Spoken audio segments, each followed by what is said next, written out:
This is how I fumbled my first business acquisition for $2.1 million. It would have been netting me $100K a month in profit.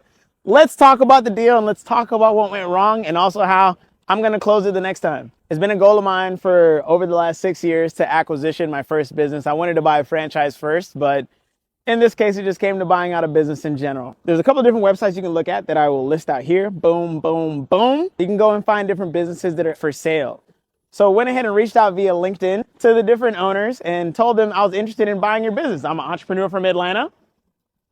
Hit me up, let me know what's going on. Let's go ahead and talk out terms and the different things that make sense for buying your business. So we went through due diligence. It was a business that was about 8 years old. They were averaging about $1.8 million in revenue, and we're doing a handful of different things to scale up. The owner was only working 5 to 10 hours a week and was literally using an automation team to basically make a lot of the money that was there for the business, which I thought was great.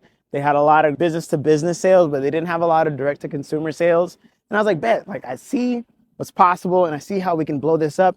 If you'll come on, stay with us for 6 to 12 months, keep the vertical in the way the business has been going. Let's come in, blow up this direct to consumer side, and then we'll buy you out in full.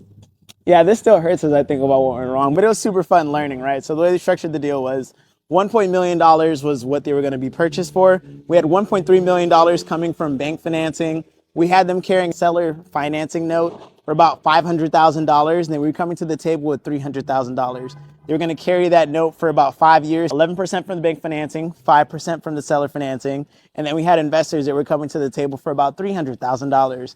They were going to keep it, acquisition, blow it up, pay them out in full early because there were no early payment penalty fees from paying out the bank nor the actual owner of the company, which was super, super dope. Yeah, I realized my knees were not built like Megan Thee Stallion, which is A-okay. All right, so as we look to continue closing out the different businesses, there was a due diligence period between the bank where they verified all the transactions that went through for the company.